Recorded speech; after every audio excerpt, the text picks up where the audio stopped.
دا نبی کریم صلی اللہ علیہ وسلم سیرت و حالات و بیان شروع مدینہ شریفے تا چے حضور پاک مبارک ہجرتو کو پڑے مجبوریو ولی چے پا مکہ کے دا مکہ کافرانو دا نبی علیہ السلام سرا و داغا دا مرگرو سرا دیر ظلمون شروع کردیو چے داغی بیان ما تاسو تا پا مخ کی جمعوں کے کردی دا حضور پاک دا مقصدو چے دا مدینہ تلال شم دا دے خلقو نبزال تا پا امن شم و محفوظ بشم لیکن دے ظالمانو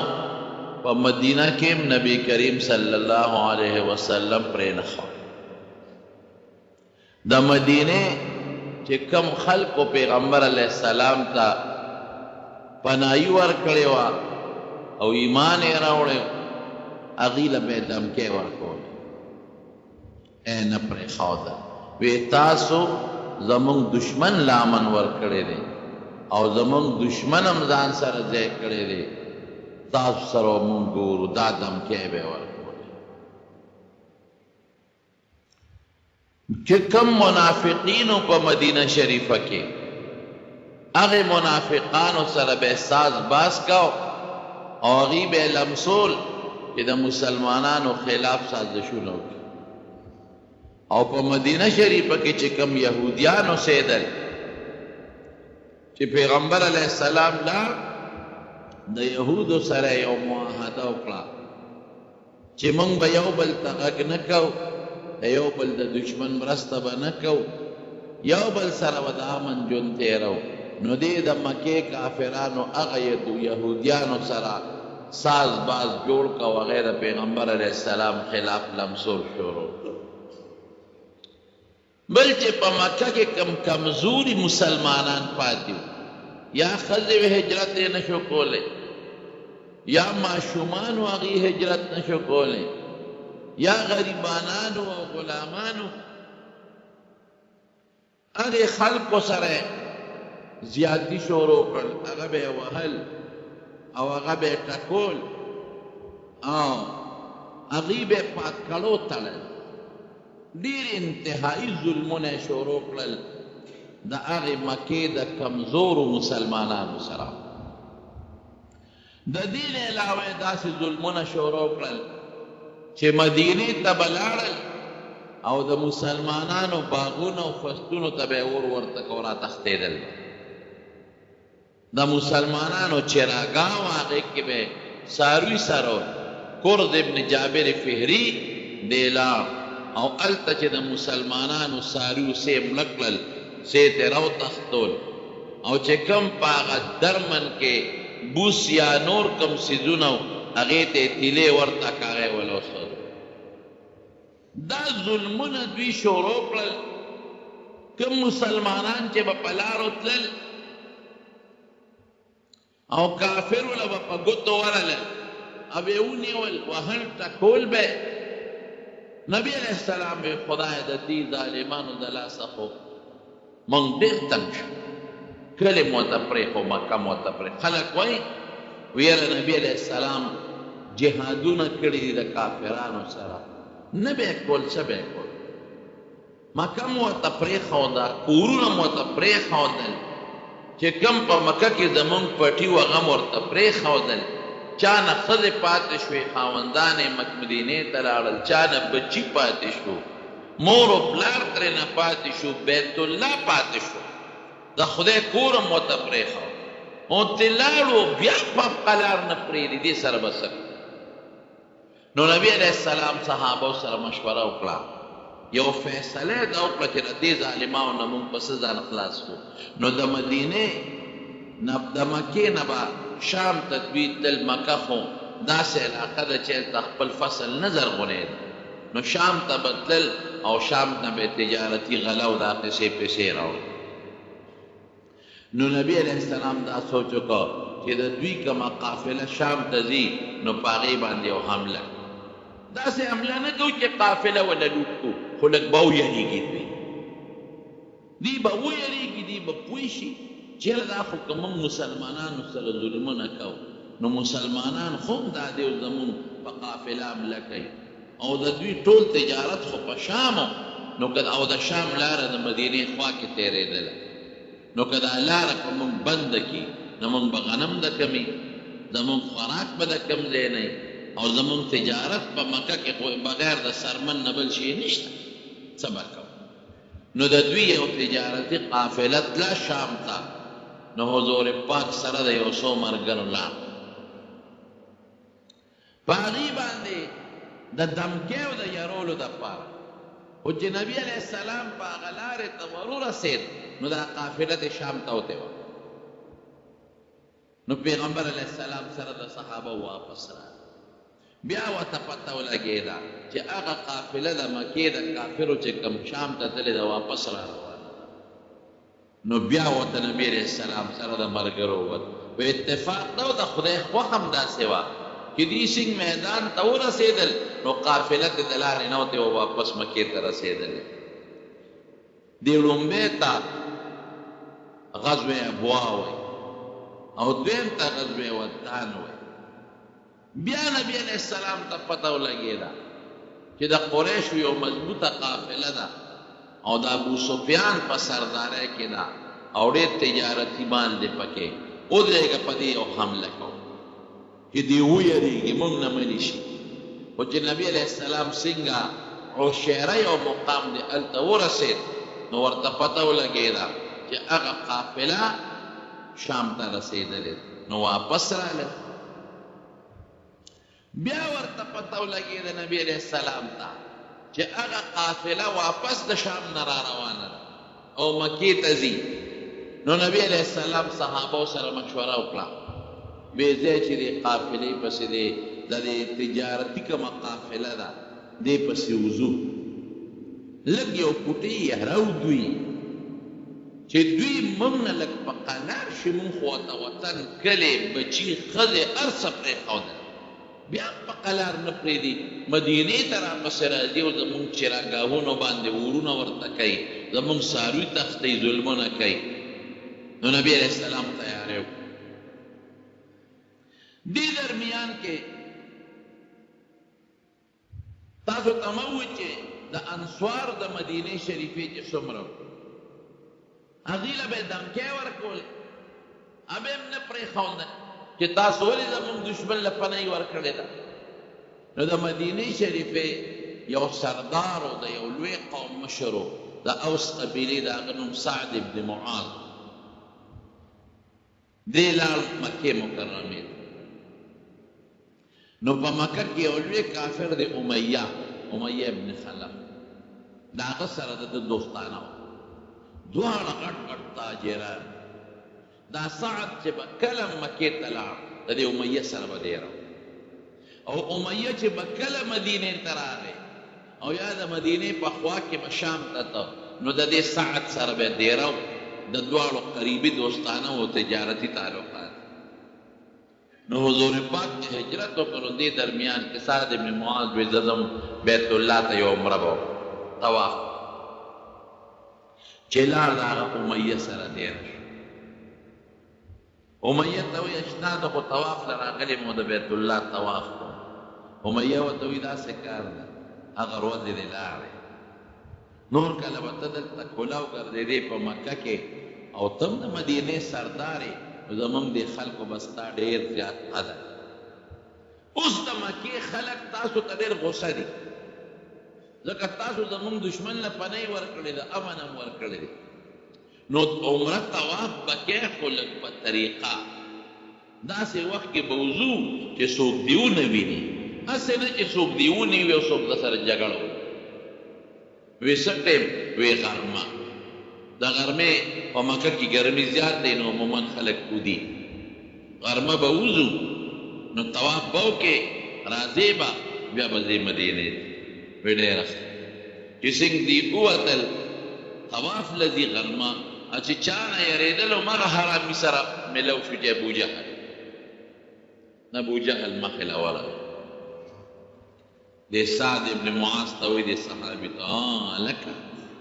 څنګه بېغمه زمونږ په کلي کې ګرځي او زمونږ دشمن له امن ورکړی او ته دلته بېغمه ګرځې ته خو زموږ دشمن یې چې دشمن له هم امن ورکړه افسوس چې د دې امیه سره زموږ د سردار سره نه وې که نه چې ته مانه دلته جمدې پاتې شوې تا ته مې چل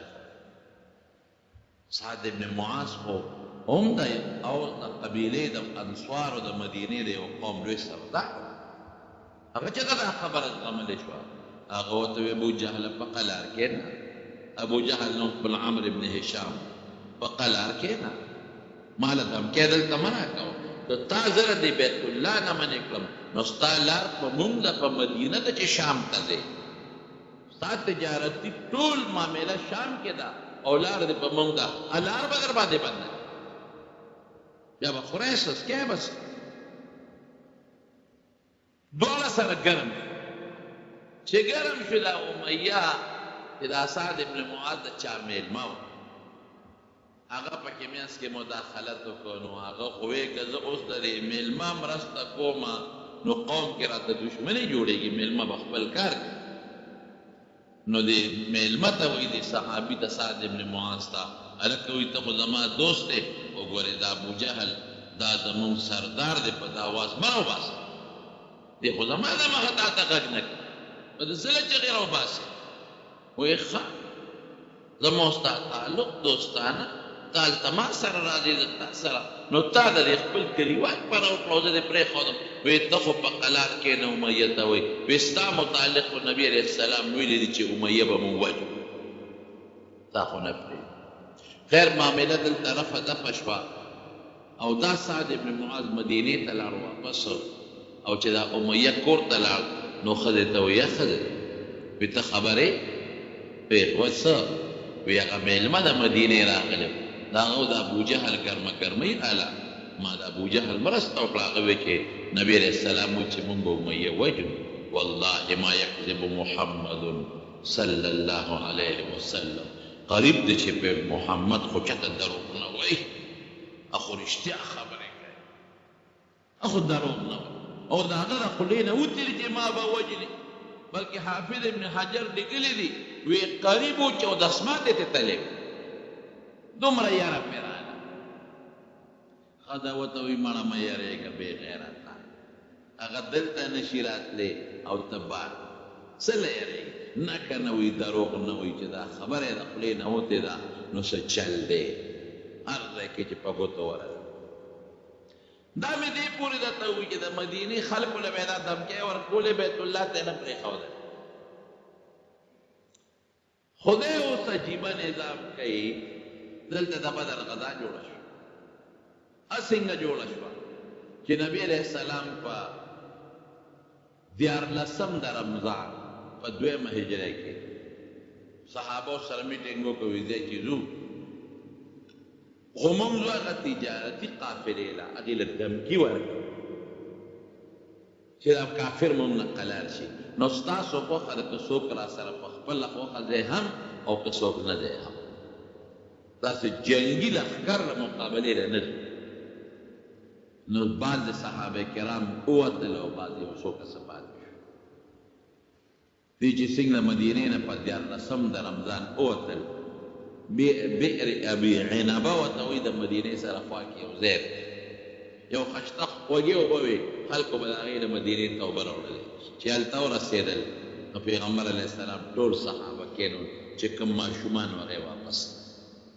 وی تا واړه حضرت برا ابن عازب رضی الله عنه دیم واپس کړ عبدالله ابن عمر رضی الله عنه اسامه ابن زید رضی الله عنه زید ابن ثابت رضی الله عنه دا واړه واړه صحابه کرامو اسید ابن حضیر رضی الله عنه دی واپس کړ صرف یو صحابیو عمر ابن ابي وقاص اب جاړه شو چې نبی علیہ السلام واپس کړو نو پیغمبر علیہ السلام هغه اجازه وی راځي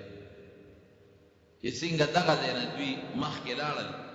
مقام روحا ورته وي هلته نبی علیہ السلام سره صحابه ورسېد نو حضرت ابو لبابه رضی الله عنه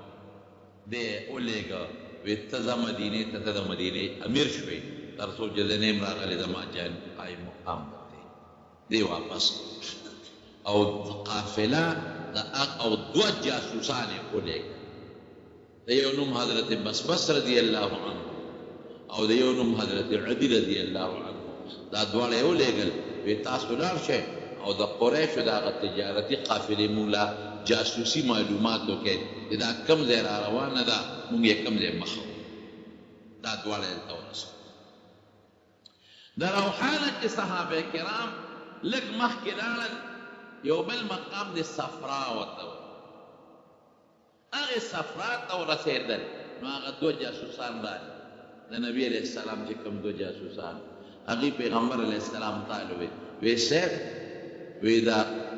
قریشو د تجارتي قافلې د مدد دپاره د ابوجهل لښکر را روان نو نبی علیه السلام دغه ځای کې صحابو سره مشوره او د ابوجهل لښکر ولې څنګه را روان شو ابو سفیان ته پته ولګېده هغه تجارتي قافلې مشر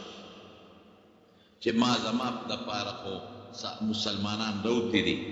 چې تلم شام ته دې بچ شم اوس واپس چې ځم نو راوتي دي نو هغه یو کافر و زمزم ابن عمرو غفاري هغه له یو تیز اوښ ورکړه وی په دې اوښ به ځغلې او ځان به مکې ته رسې او مکه کې د اعلان وکړه چې ستاسو کومه قافله را روانه ده د تجارت د ابو سفیان هغې زه را لېږلې هغې وایي چې زموږ مدد لرو د مسلمانان په موږ حمله کوي او دا دامره تجارتي قافله وه چې د مکې د هر کور مال پکې چا به څوک به پخپله تلل چا به بل له مال ورکړی چې دا ځان سره یو څه ګټه بني د هر چا مال پکې و ډېر مضبوطه درنه قافله وه نو زر را روزه مدد لو کرو نه وته نو موږ به مسلمانان وجني او قافله مو نو زمزم ابن عمر دې چې راورسېد نو د هغې به دا قانونو چې هغې به خطرناک خبرو نو څادر به یې د سر نه داسې تاوه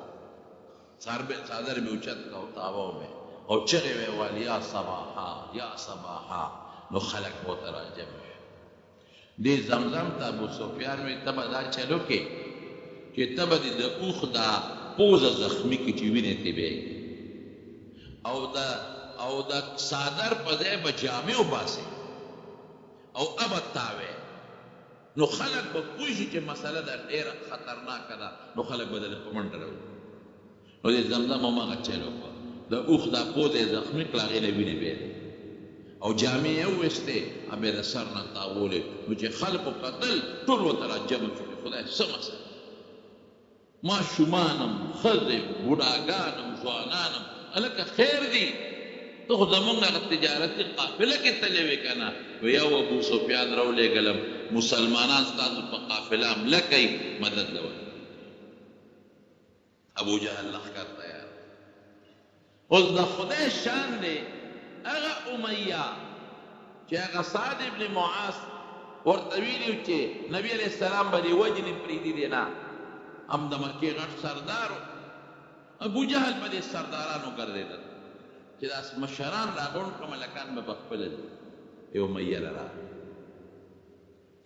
امیه ته وایي چې کاکاجي دې مشر و څنګه چل به کوه وروره مشره هغه وایي زه خو ناجوړه هغه ته خو ښځې وایي ورته وایي خبره دې یاده ده د مدینې هغه ملګري چې درته ویلې وی یو یاده ده دوی پام کوه ونه ده وی نه ده چې راغی زه خو ناجوړه یم بیمار نشم ابو جهل هم پوره شیطان هغه وی چې زه دې ځمه تاسو ته به څنګه مانه پاتې کړې وی ګوره ته مشر یې سردار خو چې ته نه دې دا هلکان هم نه دي ته مهرباني وکړه موږ سره وځه خامخا دې کله یو باندې ناجوړه یم او دوه نوکران به زه ځان پسې ولېږم او درې به ولېږم او څلور به ولېږم ابو جهل ورته هلکانو جرګه راوست دا ماشومان او ته نه د ځوانانو یې ولا راوست د بوډاګانو یې ولا راوست وایي داسې کار دی زما خیر د جنګ له خو لږ غوندې را سره په لاره لاړ شه چې ستا د وجې دا نور وځي چې ته نه دي دا نور پاتې کېږي نو خیر دی بیا به دې را واپس نو وی زه ډېره نو یو اعلی اوښ ځان لالم کور ته چې راغې ښځه ورته وایي تا خو یې نه ځمه او تا وایي چې ما ته خو هغه د مدینې هغه ملګري ویني چې نبي علیه السلام وایي چې زه دې وجنم او دروغ هم نه وایي وایي ښځې ځم نه لږ غوندې ورسره وځم یو ورځ مزل لا او داسې اوښ مې ځان له اغېستی دی که نه چې دوی په ما پیږې را تښتېدلې وي ځم نه وس وایي ښه ګورې پام کوه لاړ نه شي کم وخته مړ به دي ویې ابو جهل پوره شو هغه وی چې دې کاکا به زه خامخا راشم نو یو دوه درې څلوره لکانې پرې مقرر هغې ته یې وی چې ګوره دې د نه ونکست دغه سوکی تاسو به نور څه نه کوئ خوره امیه سوکی به کوئ چې دې ځان سره ورسوي دوی چې څنګه مکې نه روان شو نه خو به پیاده منزلې وې یو ځای کې دمه وکړه خیمې ښخه کړې نو امیه ځان ته اوښ نږدې وتاړه دې مطلب و چې شپه ده دا خلک وده شي نو غلې به په اوښ په ور واړم ځم نو چې دې څنګ پاسې دغه هلکان خو ورته ابوجهل پرې کړې هغې زر را منډې کړې کاکاجي خیر دی مونږ ولاړ یو څو لوټه پکاري او دسمات دي له اوبه پکاري بل څه پکاري خدمت ته خدایه دا ماشاءالله کار ده کوم ځای نه ویښ پراته دي وی نه تاسو څه شی څه خبره نشته نه نه کاکاجي مونږ ستا خدمت ته ولاړ یو ته دې ویښ او مونږ دې وده یو سړی پوه شو چې دې خو کار ونه که زه بل ځای کې چې که خیر یې دمه کوو هلته نه به راتښته چې بل ځای قافلې شوارو دو شوارو د مزلو په یو ځای کې دمه کوله بیا چې نیمه شپه شو ټول خلک وده دي نو دې غلې غوندې راپاسېد خپل اوښ هغه هلکان خو ورته پیو هغې ولې زر رامنډې کړې کاکاجي په خیر څه چل دی ناجوړی خېټه کې درد دی او دسماتي ته ضرورت دی اوبو ضرورت دی خدایه پاک وده شی سر کوزو خو چلاقم را پسې رامنډې وهې هېڅ حاجت هم نشته تاسې راپاسېد چکر لګو نه نه کاکاجي چې ته ویښې مونږ له خوب راځي مونږ به ستا خدمت کوو هلته نم کا خواندونه په درېیمه مرحله کې آخره کې خدای به درته ورسوي راته خلکو مخې خو راتلی نه شم بیا ورسېد او بیا به یې راته قصه وکړم بدر کې خدای مردار دلته کې چې دا سړي کوم وخت کې راغی زمزم ابن عمر او ده دشمن ابو جهل راپاساو نو د نبی کریم صلی الله علیه وسلم ترور د بیبي عاتکې هغې خوب ولیده حضرت عباس یې رور وغیره وپوښته رور یو خوب مې خطرناک لیدلی دی بېګا وی څه خوب دې لیدلی دی یو سړی راغی په اوښ باندې او د مکې په دې خور کې اوښ څمله او درې چغې یې ووایي او درې چغې کې څه دي آواز یې دا وکړو چې قوموا یا آل غدر الى مصارعکم اخرجوا الى مصارعکم اے دوکبازو پاسه او خپل مرګ ځای ته ځان ورسوئ فی ثلاث درې ورځې دوکبازو خلقو د مرګ ځای ته درې ورځو کې ځان ورسوي وی دا چغې وویله وی خلق ورته راغونډ شو وی بیا د بیت الله خواله راغی او هلته کې هم دا چغه وویله درې چغې یې وویلې او وی بیا د جبل ابي قبیس ته به راوخته او د جبل ابي قبیس نه یو غټه تیږه راواغېسته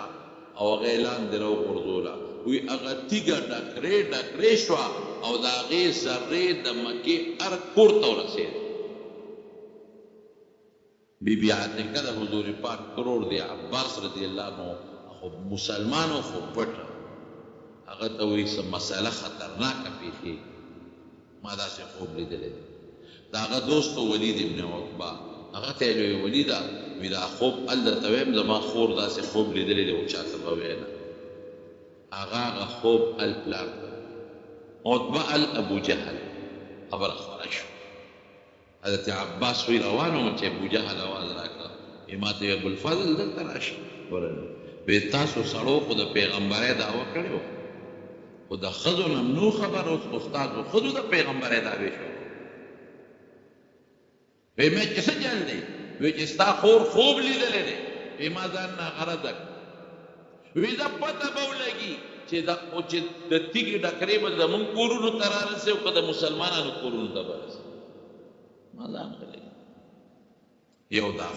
وی چې دا سنګ دا خوب ولیدلی شو نو دې کې هغه زمزم راغی هغه اوخواله او اعلان یې وکړه چې د قافلې خبره مو ولې د قافلې مدد ده قافله روانه شوه او قرآن شریف کې الله تعالی فرمایي ډېر لوی په قبر روانه شوه ډېر لوی تکبر سره او شرابونه یې ځان سره واخیستل او زر کسان ووتل د زرو نه هم زیات جنګ کې پاتې شوي زر کسان دي د زرو نه هم زیات او هر یو سره توره وه زغرې چولې وې 700 ورسره اسونه اوښان 700 او 300 ورسره اسونه او شاه سوارانو هغه تشه اسونه نه هغه خلک چې هغه نیزه‌بازۍ به 300 شاه سواران 700 ورسره اوښان او ټول مسلحو او مسلمانانو سره مسلمانان 314 دا زر هغه 300 مسلمانانو سره ټولو سره ټوټل شپږ اته تورې ځکه هغې خو د لښکر د جنګ په نیت نو راغلی هغې خو د ابو سفیان دا تجارتي قافلې په نیت راغلي نو اته ورسره تورې دي 2 ورسره اسونه دي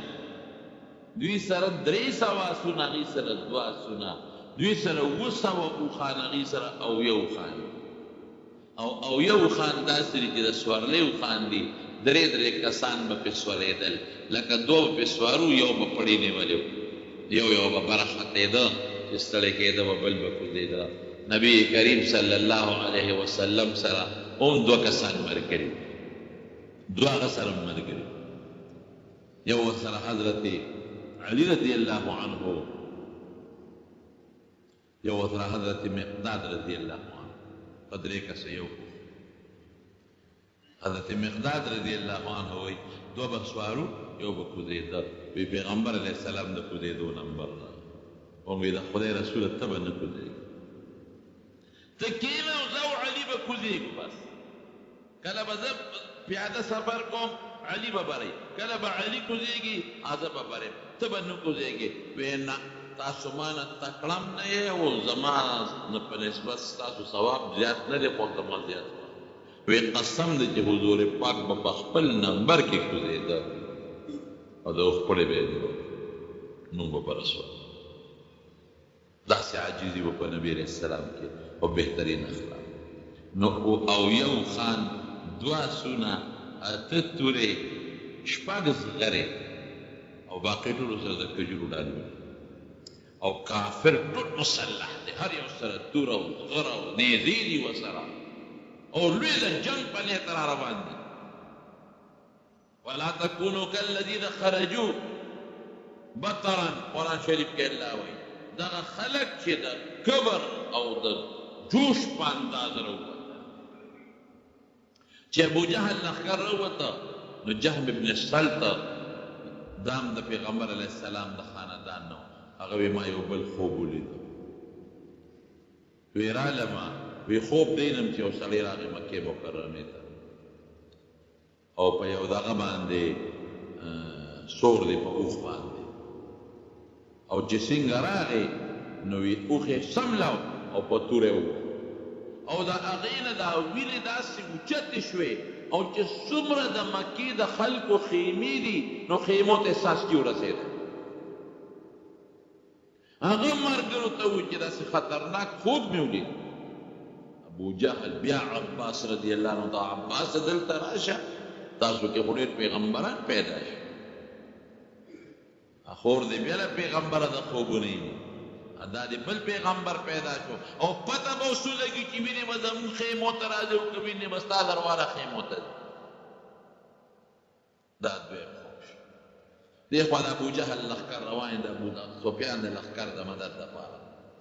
هلته نبي علیه السلام د روحا مقام نه دغه 2 کسه جاسوسان ولېږل هغوی واپس رالل دې وخت کې پیغمبر علیه السلام یو مقام د صفرا ورته وایي هلته رسېدلو چې جاسوسان واپس رالل جاسوسانو ورته وی صاحب دونه موږ خبر شو چې د ابو سفیان د قافلې دپاره د ابو جهل قافله را روانه مدد دپاره. نو نبی علیہ السلام ټول صحابه کېنو مشوره ورسره کوي. ودرېد نبی علیہ السلام لاول دا خبره وکړو ما تعویذه راته خپله د الله چې ما ته څه ویلي دي درته وایم، باقي ستاسو خوښه ده چې څنګه ستاسو فیصلې هغسې به کوو. ما ته خو رب العالمین دا ویلي دي چې دا یو د ابو سفیان قافله ده را روانه، یو د ابو جهل لښکر دی را روان دی. دې دوو کې چې کوم سره تاسو مقابله کوئ نو په دواړو به خدای ګټه درکوي. لقد کان لکم فی الفئ څنګه دی فئتین آیه دوه ډلې دي، یو دا ده یو هغه ده. ما ته خو خدای دا ویلي چې که دې سره جنګېږې هم به ګټه ستاسو، که دې بل باندې ورځې هم ګټه ستاسو. اوس تاسو فیصله. حضرت ابوبکر صدیق رضی اللہ عنہ پاس ډېر خشته تقریر وکړ، وی د الله رسوله موږ راوتي یو واپس نه ځو، دې د مکې خلکو موږ سره انتهایي ظلمونه وکړل او ما چې درته په سر کې وې ټولې خبرې ورته وکړې، وطن مو ته پرېښود، بچي موږ نه پاتې شو، چا نه ښځې پاتې شوې، مالونه پاتې شو، ځمکې پاتې شوې، 400 کیلومیټره هغه وخت کې دوی هجرت کړی، موږ ته دومره مزل وکړو، هغې کې دې موږ نه پرېږدو. 3 کاله د دې د لاسه موږ په شیب ابي طالب کې تېرې کړې، د ونو پاڼې مو خوړلې دي، ستا په ملا مبارک یې لرې غورځولي دي، او دا صحابه کرامو له څومره سزاګانې ورکړي دي. حبشې ته هم ته هجرت وکړو، مدینې ته ترې رالو، اوس هم موږ نه پرېږدي، موږ له پیغورونه راکوي، انصار راته لمسوي، د مدینې یهود راته لمسوي، منافقان راته لمسوي، او بیا زموږ په چراګاهونو راځي حملې کوي او زموږ په فصلونو او مالونه سوځوي. د الله رسوله زموږ رای خدا ده چې ستا خوښه ده په هر یو چې ورځو موږ درنه نه رسو کېږو. حضرت عمر پاسې دغه محمد ادار تقریر وکړ، حضرت مقداد ابن اسود رضی الله عنه پاسې دغه ډېر ناشنا تقریر وی د الله رسوله او پیغمبر علیه السلام چې په یو تقریر کو نو دا آواز به کو اشیرو علی ایها الناس، ای مرګرو مشوره راکړئ، مشوره راکړئ. حضرت مقداد پاسې وی د الله رسوله وی ستا څه خیال دی چې موږ به تا میدان کې یوازې پرېږدو، موږ به دنه تښتو؟ داسې چته کې موږ به لکن نقاتل عن یمینک وعن شمالک وبین یدیک، موږ به ستا نه یو خوا بل خوا مخکې رستو جنګ کوو.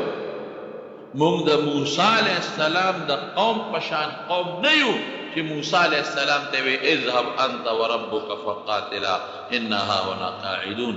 موسی علیه السلام قوم موسی علیه السلام ته وی ته او خدای دې جنګونه کوئ، موږ نه شو، موږ د جنګ والا نه یو، موږ به دلته ناست یو، موږ هغه نه یو، موږ به ستا نه مخکې رستو جنګېږو او ستا په حکم چې څه دې خوښه یې هغه به کوو، او د الله رسوله چې څه درته خدای وایي کوه موږ در سره. چې مقداد رضی الله عنه دا خبر ورکوي د حضور پاک دا رنګ مبارک لږ سور شو، خو بیا یې آواز وکړه اشیرو علی ایها الناس، ځکه انصارو له غږ نه خلکه مشوره راله راکړي. ځکه د مدینې انصارو چې پیغمبر علیه السلام کله هجرت کو نو دوی صرف دومره ورسره کړي چې وی موږ په مدینه چا حمله وکړه موږ به دې مدد، په مدینه که چا حمله وکړه نو موږ به دې مدد. دی نو ویلي چې موږ به تا سره باروز جنګ به هم در سره تا به ملګرتیا کړي. نو حضور پاک پې اشیرو علیه هم تیار دا فکر ونه کې موږ یو ځل ته د خدای رسول منلې، دا مو ایمان او یقین دي چې ته سوی د خدای خبرې، نو موږ په تا کې شک نه کوو او نه ستا په خبرو کې شک کوو. موږ اگر چې تا سره بیعت کوو نو موږ دا خبره پکې نه وه کړې، لیکن دلته کې زه ولاړ یم او زما د مدینې انصار ټول ولاړ دي، قسم دي چې د دشمن یو غنه تاق وجود ته رانشي، هله به ستا وجود ته د دشمن غنه راځي چې موږ ټول مړه شو، هله به تاله رانږدې کېږي. هېڅ فکر چې ونه کړې بس زما مشوره دا ده چې دا خدای د طرف نه تا ته که حکم دی په هغې روان شه موږ درسره یو چې دا خبره وکړه نو د حضور پاک مخ مبارک سور شو پوه شو وی ډېره ښه خبره وی ښه نو د خدای حکم خو دا دی ما ته چې دا دوه ډلې دي تجارتي او دا یو بله چې په هر یو ورځې نو دا به تاله درکوم خو زما رای دا ده چې دا د ابوجهل دا لښکر والا دشمن ښه دی په دې بل نه ورځو دې له خو مونږ صرف دمکۍ له راوتو چې دې ویرېږي او مونږ نه په قلار شي اوس وی لښکر راغی ورځو او فکر به کوئ الله مدد مونږ سره ده هغه دوه کسان یې ولېږل وي دی لاړ شه معلومات کوئ چې د ابوجهل لښکر به کوم ځای را روان وي او کوم ځای به وي هغوی لاړل او صحابه کرام هم روان شو په لاره باندې هغوی چې څنګ لاړل هغه بس بسه وادي نو دا بدر چې کوم ځای کې کوي دی د دوی کوي سره دوی ورغللی دا دوه صحابه وو د هغه کوي نه مشکونه د اوبو ډکول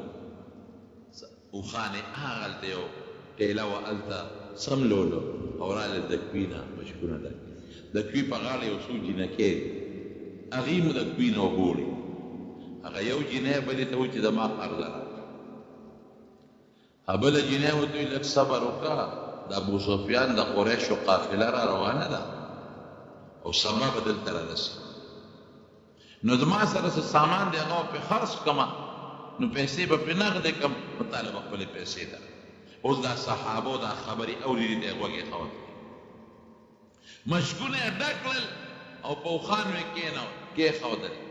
او راغلل نبي علیه السلام له وی صاحب دقسې دوه جینکې یو بل سره په جګړه وي یو د بلې نه قرض غوښته بلې وی چې د ابوسفیان قافله دلته سبا رارسي دا قافلې چې بدلې به یو ځای کې دمه کوله نو هغوی بس خرید و فروخت خلکو سره د هغې علاقې نو وی معلومېږي دا چې بدر ته سبا د ابوسفیان قافله رارسي هلته ابوسفیان ته پته لګېدلې وه نو هغه هم خپل جاسوسان هم خواره کړي او په خپله هم ګرځېده را ګرځېده ځکه دغه علاقه ما لیدلې زه ورته تللی یم نو بدر دغې علاقې ته داسې واړه واړه غرونه دي او په غرونو کې دننه لارې دلته لاره ده هلته لاره ده هلته لاره ده نو یو د غر نه یو خوی بل د غر نه بل خو یو بل ته نږدې وي خو ښکاري نه نو ابوسفیان په دې چې هسې نه چې ته لارو کې مسلمانانو له مخې له ور نه شو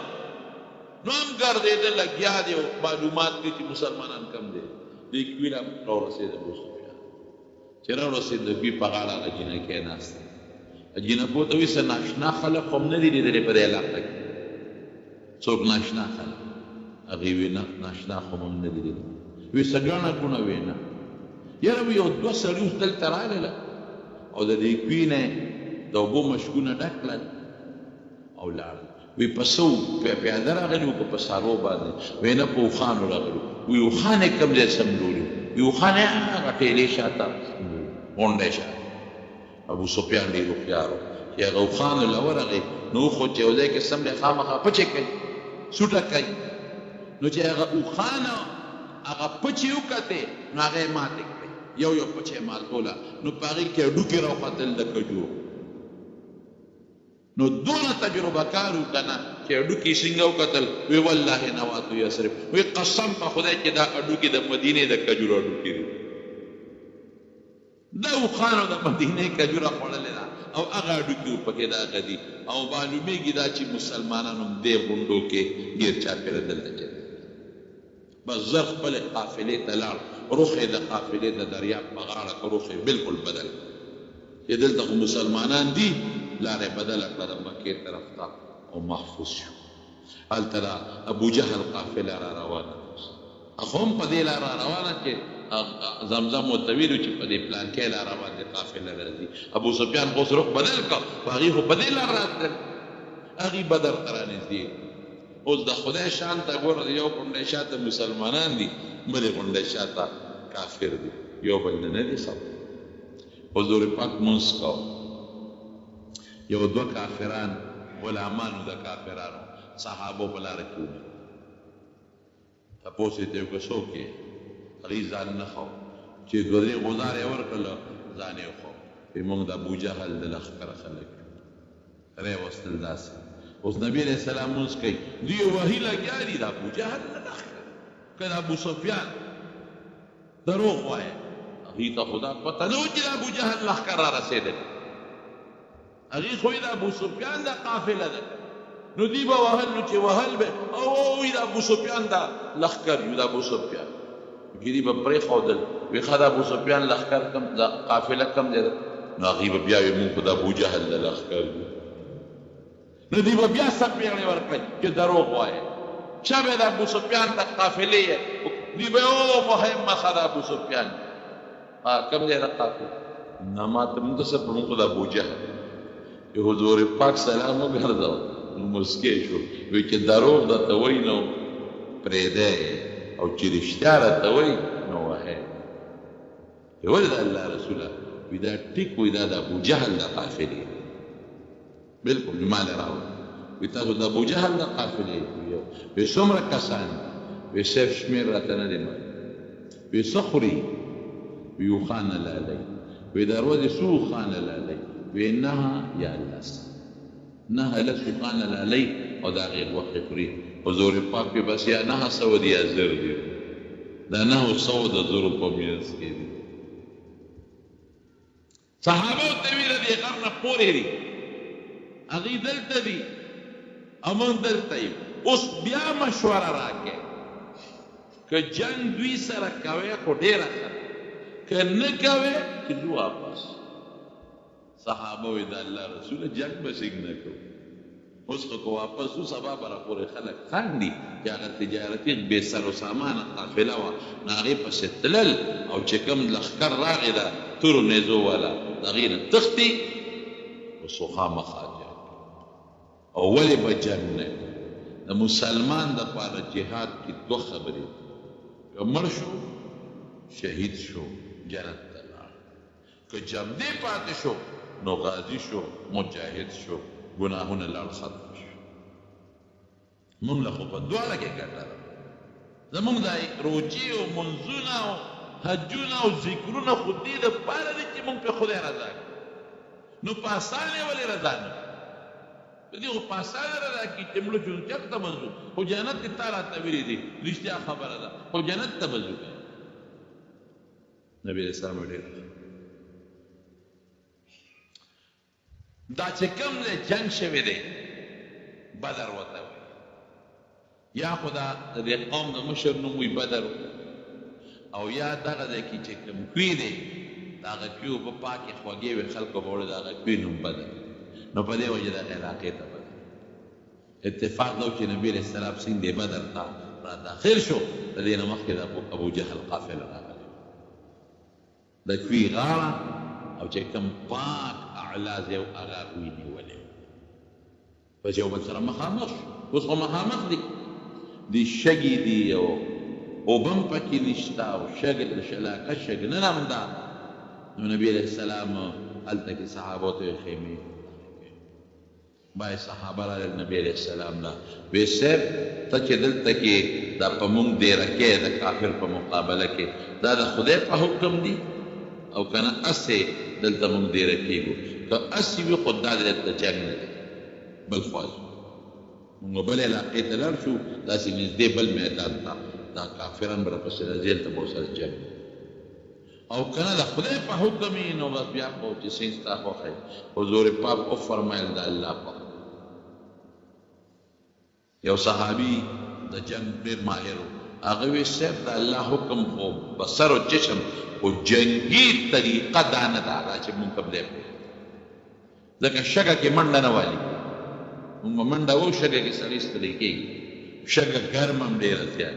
بل اوبه نشته او په جنګ کې د اوبو انتهایي ضرورت دی نبي علیه السلام یې ما ته د الله حکم دی اوس خوښه ستاسو ته وایي چې د خدای حکم دی بیا پکې څه دي قدرت ته ګوره د شپې خدای باران قرآن شریف کې الله تعالی چې باران وشو هغه شګه کېناست تاو ختم شو او دومره باران وشو چې صحابو ځان له ډنډونه جوړ کړل هغې کې اوبه باید صحابو وجودونه پلیت شوي او جنابت لوی به او د اسمات لوی به د سی په راغلی و هغه په کوم لم مشکونه هم تیر کړ او د کافرو طرف ته چې کوم علاقه و چقړه هغه منډه ولا نه پریوتل او چې منډه به ولا نه پریوتل حضور پاک هم لیدل معامله خدای بدله دا هغه خدای خدای له خویدان کې کا زمونږ هغه د شګو د مونږ له خدای پاک کلک او د اوبو انتظام یې مراله حضور پاک لاس یو ټیله غوندې و په هغې باندې صحابه یو سفر وی صاحب تا یو سفر جوړ وی ته به جنګ کې شرکت نه کې تر دې ځای نه مونږ ته هدایت راکوه او د دې ځای نه د مونږ تماشه چې سفر یې ولا جوړ کړو دا حضرت ابوبکر صدیق او نبی علیہ السلام ماښام هغه سفر ته او هغه سعد ابن معاذ چې د مدینې په سردارانو کې سردار و هغه توره په لاس د نبی علیہ السلام ټوله شپه صبر حضرت ابوبکر صدیق وایي وی موږ ټوله شپه خوبونه وکړل او قسم دی که حضور پاک د شپې 1 منټ او 2 منټه مو دي شي ټوله شپه الله ته په عبادت او الله ته په ظاهر او عجیبه تاریخي دعا حضور پاک په دې مقام کې تاریخي دعا وی الله ما ډېر محنت په مکه مکرمه کې په مدینه منوره کې او خدای دا 314 ملګري مې ځان نه پیدا کړي دا 314 نور نشته په مخ د ځمکه ستا نوم والا دقه دې نور نشته او الله دا ډېر غریبانان خدای مالدار نه دي ګورې مالدار هغه دي مقابله کې درته خدای دا کار دا د منډو والا نه دي منډو والا خدای هغه دي مقابله کې خدای دا بے کسه بے سوکه دي کبرجن نه دي کبر والا خدای هغه دي مقابله کې ولاړ یا الله دا شلېدلې جامې دوی جوړ او د چا سپلیم نشته واقعي د ډېرو صحابو پکې سپلیم نه پیم نه ښکېږي بې سره بې سامانه دي خدای دوی سره هېڅ وسله نشته صرف دغه څو تورې دي خدای هلته ټول مسلح دي هېڅ ورسره نشته صرف یو څیز د پروردګاره چې هغه ستا په دشمنۍ تا ته مقابله کې ولاړ دي او دا زما د فقیران مسکینان بې څوکه خدای ستا په امداد د دوی یقین او ایمان دی الله ما به نه ذلیل کړې خدای ما دوی سره وعده کړې ده چې تاسو سره به خدای مدد کوي نو خدای ما به نه ذلیل کړې الله ما به نه رسوا کړې خدای ما به بې وعدې کې نه ځکه ظاهر کې خود سړی دې ته ګوري نو 314 زر او د کجورو د ډاګ مقابله په توره کم ځای کېږي او پیاده مقابله ده دغه سره کم ځای کېږي د اوښانو د اسونو سره کم ځای کېږي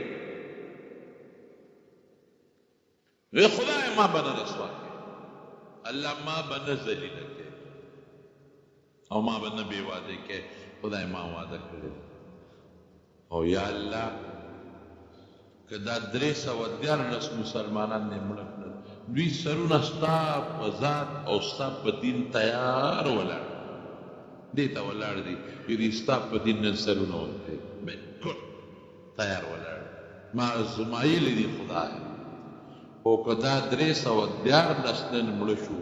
الله تر قیامته پورې به ستا د نوم غشتو والا بیا څوک پاتې نشي بس ولې چې دوی مري نو حضور پاک به څنګه جمع دی او چې دا لاړ شي نو بیا ټول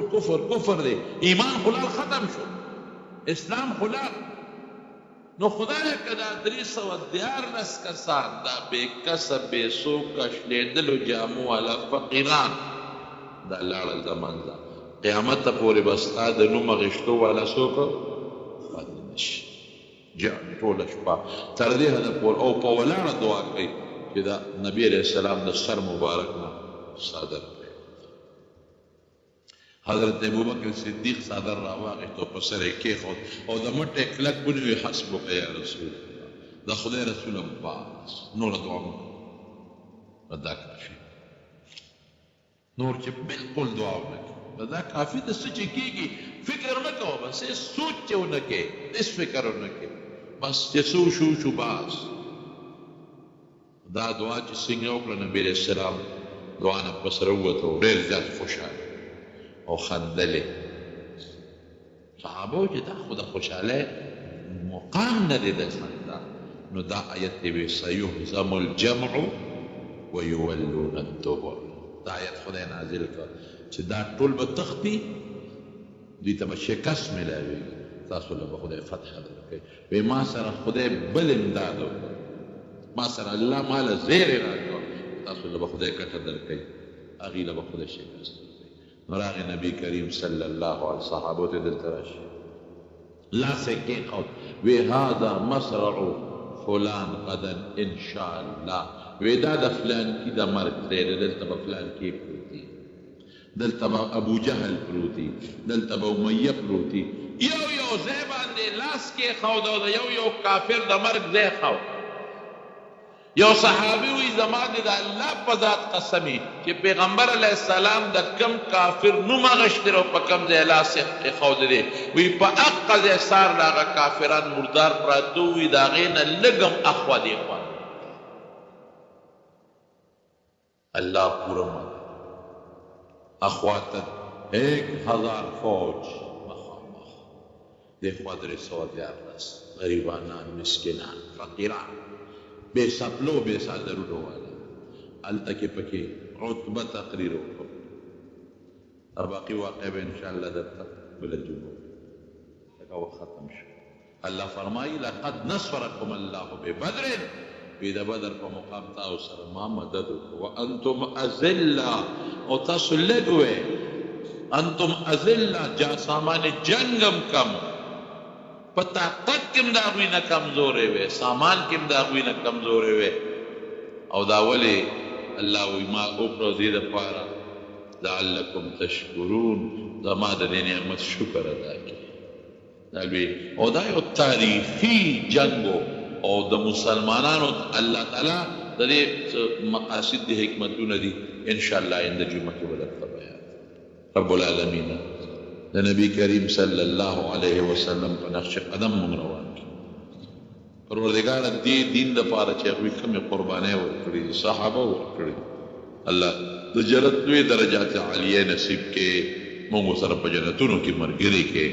او د پیغمبر علیه السلام په نقش قدم او د هغې په طریقو مو زندګي نصیبه کې رب العالمین د څوک مریضان دي ته وله شفا ورکړي بعضې دوستان د هغوی د څه پریشانۍ دي او دعا غوښتې د وختي ما نه په ټلیفون دعا وکړئ چې خدای پاک هغه پریشانۍ په خوشحالو باندې بدلې کړي خدای د حاجتمندو حاجتونه پوره کړي الله زموږ ګناهونه معاف کړي خدای موږ ډېر کمزور یو ډېر ګناهګار یو خدای زموږ ګناهونه معاف کړي الله زموږ توبې قبوله کړي خدای چې څوک په ټینشن کې پریشانو کې مبتلا ټینشنونه پریشانۍ ورته په خوشحالو باندې بدلې کړي الله مشران چې د چا وفات دي مغفرت یې نصیب کړي خدای زموږ د خیر او د برکت ژوند نصیب کړي خدای چې چاته څه په کورونو کې بهر مشکلات دي په خوشحالو یې بدل کړي د مخلوق د شر نه مو ساتي خدای زموږ بچي اولاد د لوفرو د ژوند نه وساتي د چا چې بچي نه دي خدای نشته نارینه اولاد یې نصیب وګرځولی کړي پروردګاره د چا یو بل سره روانې دښمنۍ طرفګرۍ په روغو باندې بدلې کړي څومره مسلمانان چې د جومات ته لمانځله راځي خدای په یو قدم یې اجرونه نصیب کړي خدای که د چا نوکری ني ټوله د حلال روزګارونه ورکړي رب العالمین که څوک مذهبي داری کوي رزق کې برکت واچوي که څوک کاروبار کوي کاروبار کې برکت واچوي که څوک نوکری کوي تنخواګانو کې برکت واچوي خدای زموږ د ټولو د عبادت زندګي نصیبه کړي او ستا او ستا د رسول تابعداري خدای نصیبه کړي او د شیطان د نقش قدم نه مو ساتي او خدای آخر وخت کې په خپلې د کلمه نصیب کړي چې لا اله الا الله محمد و ما ځان له په دې تقریر کړی دا خو 1 غنټه تقریر غواړي مور پلار خپل بچي اخلي نو بس که بچي د مور پلار نافرماني کوي نو خود به خود اخلي او چې نافرماني نه کوي او اصلي مور پلار ته ځان خفه کوي نو دا خبره بیا نه ده السلام علیکم ویلکم ټو مولانا شیخ ادریس صاحب شهید رحمت الله علیه یوټیوب چینل په دې کې بیان کې تاسو اوریدل د غزوه بدر واقعي دویمه حصہ د سیرت النبی صلی الله علیه و آله وسلم دا اوریدلو لپاره د مولانا شیخ ادریس صاحب یوټیوب چینل ضرور سبسکرایب کړئ. جزاک الله.